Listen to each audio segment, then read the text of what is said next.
Hi friends, welcome back to my channel. நான் prithish. இந்த video நம்ம என்ன பார்க்க போறோம்னா ஒரு சூப்பரான பினாட்டா கேக் எப்படி பண்ண போறோம்னா வாங்க வீடியோக்குள்ள போலாம்.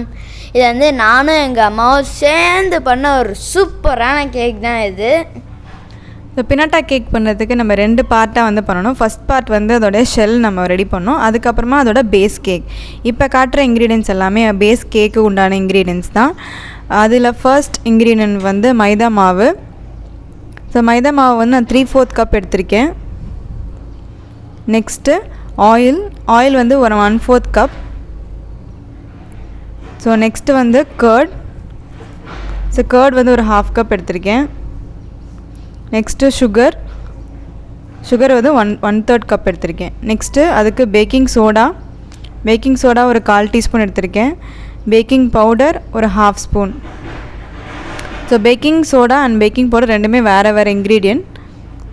ஸோ கடையில் பார்த்து வாங்கிக்கோங்க baking soda baking powder. So நான் எல்லாமே இந்த மெஷர்மெண்ட்ஸ் எல்லாமே நான் பேப்பர் கப்பில் தான் எடுத்திருக்கேன், அதனால் எல்லார் வீட்லேயும் அவைலபிளாக இருக்கும் அப்படிங்கிறனால. நெக்ஸ்ட்டு நான் ரோஸ் எசன்ஸ் சூஸ் பண்ணியிருக்கேன், ஏன்னா ரோஸ் ஃப்ளேவருக்காக. நெக்ஸ்ட்டு அதோடைய ஷெல் பண்ணுறதுக்கு டார்க் காம்பவுண்ட் சாக்லேட் நான் இப்போ எடுத்திருக்கேன். இந்த பிராண்ட் நல்லாயிருக்கும். ஸோ டார்க் காம்பவுண்ட் சாக்லேட் இதோட ஷெல் பண்ணுறதுக்கு. ஸோ இப்போ நம்ம எல்லா வெட் இன்க்ரீடியன்ஸும் நம்ம வந்து மிக்ஸ் பண்ணிடலாம்.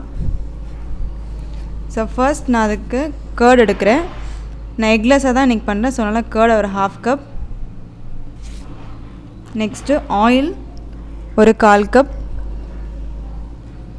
நெக்ஸ்ட்டு சுகருக்கு பதிலாக நீங்கள் ப்ரௌன் சுகர் கூட யூஸ் பண்ணலாம். நெக்ஸ்ட்டு ரோஸ் எசன்ஸ், உங்களுக்கு அந்த கலருக்காக ரோஸ் எசன்ஸ் ஃப்ளேவர் நல்லாயிருக்கும். நான் மிக்ஸ் பண்ணட்டுமாம்மா? சரி, மிக்ஸ் பண்ணுங்கள். ஸோ எல்லா வெட் இன்க்ரீடியன்ஸும் நல்லா வந்து மெல்ட் ஆகிற வரைக்கும் நம்ம வந்து மிக்ஸ் பண்ணிக்கணும். சுகர் கிரானுவல்ஸாக இருந்துச்சுன்னா சுகர் கிரானுவல்ஸ் நல்லா கரையிற மாதிரி பார்த்துக்கோங்க. ஸோ நல்லா கரைஞ்சிருக்கணும். இப்போ பிரித்திஷ் தான் நமக்கு ஹெல்ப் பண்ணுறாரு.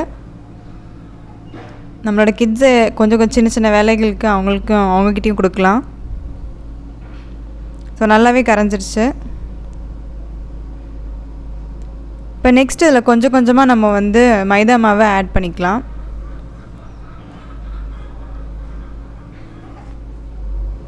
நான் இதில் கொஞ்சமாக மைதா மாவை ஆட் பண்ணிக்கிறேன்.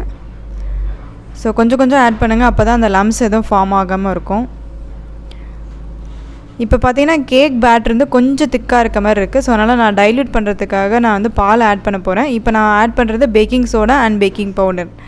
ஸோ இப்போ பார்த்தீங்கன்னா கொஞ்சம் திக்காக இருக்கு இல்லையா? ஸோ நான் கொஞ்சோண்டு காய்ச்சாத பால் ஆட் பண்ணி கொஞ்சம் லூசன் பண்ணிக்கிறேன். இப்போ பார்த்திங்கன்னா ஒரு கேக் பேட்டர் வந்துருச்சு. எந்த லம்ஸும் இல்லை, பார்த்திங்கன்னா நல்லா க்ரீமியாக இருக்குது. இப்போ நெக்ஸ்ட்டு என்கிட்ட அவன் இல்லாதனால நான் வந்து ஓல்டு குக்கர் யூஸ் பண்ணி தான் நான் அந்த பேஸ் கேக் வந்து பண்ண போகிறேன். நான் இதுக்கு அடியில் வந்து சால்ட் யூஸ் பண்ணியிருக்கேன் கீழே போடுறதுக்கு. ஸோ இந்த குக்கருக்கு பாட்டமில் வந்து ஒரு 1/2 இன்ச் வர மாதிரி பார்த்துக்கோங்க சால்ட்டு. இந்த சால்ட்டை நம்ம நிறைய தடவை யூஸ் பண்ணிக்கலாம், ஒரு தடவை மட்டும் யூஸ் பண்ணிட்டு கீழே போட்டுடலாம்னு இல்லை. இதே கேக் பண்ணுறதுக்கு நிறைய டைம் வந்து இந்த சால்ட் பேஸாக யூஸ் பண்ணிக்கலாம். ஸோ நான் இப்போ ஸ்டவ் ஆன் பண்ணிக்கிறேன். குக்கரை வந்து ப்ரீஹீட் பண்ணோம், ஒரு 10 மினிட்ஸ் போல் ப்ரீஹீட் பண்ண போகிறேன். இதுக்கடியில் நீங்கள் மெட்டல் ரேக் இருந்ததுன்னா மெட்டல் ரேக் போடலாம். ஸோ என்கிட்ட வந்து இந்த ஒரு இது தான் இருக்குது. ஸோ அதனால் அந்த ரேக்கே கீழே வைக்கிறேன். ஸோ இது மேலே அந்த வெசலை வச்சு நம்ம குக் பண்ணோம். ஸோ இது ஒரு 10 மினிட்ஸ் ஹை ஃப்ளேமில் வந்து நான் ப்ரீஹீட் பண்ணுறேன். இப்போ அந்த வெசல் வந்து நான் ப்ரிப்பேர் பண்ண போகிறேன். ஸோ இந்த டிஃபன் பாக்ஸில் தான் நான் இந்த கேக் வந்து பண்ண போகிறேன். இதை நான் வந்து க்ரீஸ் பண்ணணும். ஸோ க்ரீஸிங்க்கு ஒரு 2 or 3 ட்ராப்ஸ் வந்து நான் பட்டரை ஆட் பண்ணிக்கிறேன் அந்த இதில் கிண்ணத்தில். ஸோ பட்டரை வந்து எங்கே பார்த்தாலும் ஸ்ப்ரெட் பண்ணிடுங்க. ஸ்ப்ரெட் பண்ணிட்டு கொஞ்சோண்டு மைதா மாவு அதில் தூவி டஸ்ட் பண்ணணும். இது எதுக்காக டஸ்ட் பண்ணோன்னா கேக் அப்போ தான் வந்து அந்த கிண்ணத்தோடு ஒட்டாமல் வரும். ஸோ கிண்ணத்தோடு ஒட்டாமல் வரும். ஸோ அந்த டஸ்ட் பண்ணிவிட்டு இந்த கிண்ணத்தை நான் ப்ரிப்பேர் பண்ணி வச்சுக்கிறேன். ஸோ குக்கர் யூஸ் பண்ணும்போது மறக்காமல் ஞாபகம் வச்சுக்கிறது வந்து பார்த்திங்கன்னா இந்த குக்கரோடைய கேஸ்கெட்டை ரிமூவ் பண்ணிடணும். கேக் பண்ணுறதா இருந்தால் குக்கரோட கேஸ்கெட்டோட பண்ணாதீங்க, குக்கரோட கேஸ்கெட்டை எடுத்துடணும். ஸோ இப்போ நான் அந்த கேக்கோட பேட்டரை வந்து ஆட் பண்ணுறேன் அந்த கிண்ணத்தில். எப்போவுமே ஒரு 1/2 கப் ஃபில் பண்ணுற மாதிரி பார்த்துக்கோங்க. அப்போ தான் அந்த கேக் வந்து பேக்கிங் சோடா பேக்கிங் பவுடர்லாம் ஆட் பண்ணால் கொஞ்சம் உப்பி வரும். ஸோ அதுக்கு கரெக்டாக இருக்கும். நான் இப்போ வந்து ஆட் பண்ணிவிட்டேன். ஒரு 2 or 3 டைம்ஸ் வந்து கீழே டேப் பண்ணுங்கள் அந்த பேட்டரை. பிகாஸ் அப்போ தான் வந்து அந்த கேக் வந்து ரொம்ப சாஃப்டாக அடியில் வந்து கரெக்டாக செட்டில் ஆகிருக்கும். இப்போ நான் குக்கரில் ஆட் பண்ணுறேன். நெக்ஸ்ட்டு நான் மூடி போட்டு வச்சிடுறேன்.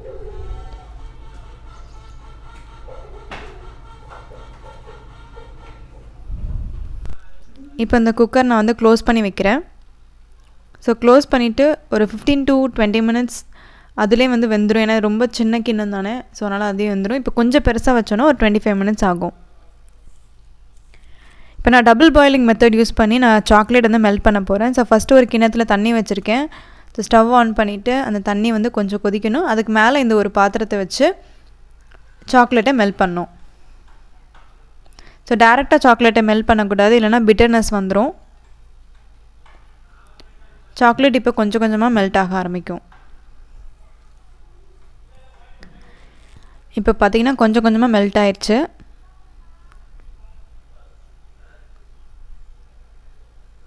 ஸோ இந்த சாக்லேட்டை யூஸ் பண்ணி தான் நம்ம வந்து அதோடைய ஷெல் வந்து பண்ண போகிறோம். இதுக்கு வந்து நம்ம அமேசானில் வந்து அந்த மோல்டு வந்து அவைலபிள். நான் அதோடய லிங்க் எதாவது கிடச்சிச்சின்னா உங்களுக்கு நான் அந்த டிஸ்கிரிப்ஷனில் கொடுக்குறேன். இப்போ நம்ம வீட்டிலே இருக்கிற ஒரு சின்ன கிண்ணத்தை யூஸ் பண்ணி தான் நம்ம பண்ண போகிறோம். ஸோ நான் இந்த கிண்ணம் தான் சூஸ் பண்ணியிருக்கேன். ஸோ நான் இப்போ வந்து நல்லா டிஷ்யூ பேப்பர் வச்சு வைப் பண்ணி எடுத்துக்கிறேன். ஸோ அதில் தான் நம்ம வந்து அந்த சாக்லேட்டை ஊற்ற போகிறோம். ஊற்றிட்டு அதை ஒரு மோல்டு மாதிரி க்ரியேட் பண்ண போகிறோம். இப்போ பார்த்திங்கன்னா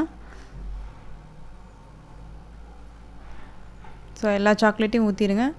ஊற்றிட்டு சின்ன ஒரு மோல்டு மாதிரி இதை நீங்கள் வந்து ஃப்ரிட்ஜில் வச்சு செட் பண்ணி எடுத்திங்கன்னா அந்த மோல்டு அப்படியே தனியாக வந்துடும். அந்த கிண்ணத்தோட ஷேப்லேயே அந்த தனியாக வந்துடும். இப்போ பார்த்திங்கன்னா அழகாக அந்த ஸ்ப்ரெட் ஆகும். இது வர ஒரு 15 minutes இல்லை 20 minutes நீங்கள் வந்து ஃப்ரிட்ஜில் வச்சு எடுங்க. ஃப்ரீசரில் இல்லை, ஃப்ரிட்ஜில் வச்சு எடுத்திங்கனாலே உங்களுக்கு அந்த கிண்ணத்தோட ஷேப்க்கே அந்த ஷெல் வந்து வந்துடும். ஸோ இப்போ நமக்கு கேக் வந்து ரெடியாக இருக்கும். ஓப்பன் பண்ணி பார்க்கலாம். அதுக்கு நான் இந்த ஸ்டிக் யூஸ் பண்ணி செக் பண்ண போகிறேன். ஸோ கேக் வந்து ரெடி ஆயிடுச்சுன்னு நினைக்கிறேன். இப்போ குத்தி பார்க்குறேன். ஸோ குத்தி பார்க்கும்போது ஒட்டாமல் வந்துச்சு அப்படின்னா கேக் வந்து பேக் ஆயிடுச்சுன்னு அர்த்தம். ஸோ நான் இது ரூம் டெம்பரேச்சருக்கு கொண்டு வந்துட்டேன். ஸோ ரூம் டெம்பரேச்சருக்கு அப்புறமா நீங்கள் அப்சைட் டவுன் இது பண்ணிங்கன்னா உங்களுக்கு கேக் அழகாக வந்துடும். இப்போ பேக்கரியில் அதோடைய அந்த மேலே இருக்கிற அந்த க்ரஷெல்லாம் எடுத்துருவாங்க. ஸோ நம்ம வந்து இன்றைக்கி எதுவுமே இது பண்ணல, ஏன்னா அதுவே அழகாக தான் இருந்துச்சு. அதுவும் நல்லா டேஸ்ட்டாகவும் இருந்துச்சு. இப்போ நான் அந்த ஷெல்லை வந்து வைக்கிறேன் பாருங்கள். இந்த ஷெல் அப்படியே இந்த கிண்ணத்துலேருந்து எடுத்துட்டேன். ஸோ இதுக்குள்ளே நமக்கு என்ன மெசேஜ்னாலும் உள்ளே வச்சு நம்ம ஆக்சுவலி ஹேமர் பண்ணணும். நாங்கள் இப்போ சும்மா ஒரு கரண்டி வச்சு தான் ஹேமர் பண்ணோம். பட் அமேசானில் அந்த லிங்க் வேணால் கொடுக்குறேன். நீங்கள் ஹேமரோட அந்த மோல்டும் அவைலபிள். ஸோ இதுக்கப்புறம் சும்மா ஒரு ஸ்மால் டெக்கரேஷன்ஸ் மட்டும் நான் ஆட் பண்ணியிருக்கேன். நான் உடைக்கட்டுமாம்மா? ஓகே, நீங்களே உடைங்க. ஸோ நான் இப்போ ஒரு சின்ன ஒரு கரண்டி இருக்கு இல்லையா, அதை வச்சு தான் நாங்கள் வந்து ஹேமர் பண்ணோம். சூப்பராக இருந்துச்சு அது வந்து உடைக்கும் போது. இப்போ இந்த கரண்டி வச்சு தான் நாங்கள் ஹேமர் பண்ணுறோம். பிரித்திஷ் தான் ஹேமர் பண்ணுறாங்க. இப்போ பாருங்கள், அந்த ஷெல் வந்து பிரேக் ஆகிடுச்சு. உள்ளர அந்த கேக் இருக்குது. சூப்பராக இருக்குமா கேக்கு வந்து. நான் இப்போ வந்து வெட்டி காமிக்கிறேன். ஸோ கட் பண்ணும் போதே பார்த்தீங்கன்னா ரொம்ப சாஃப்டாக இருக்கும். இப்போ பாருங்கள். ஆமாம்மா, ரொம்ப சாஃப்டாக இருக்குது.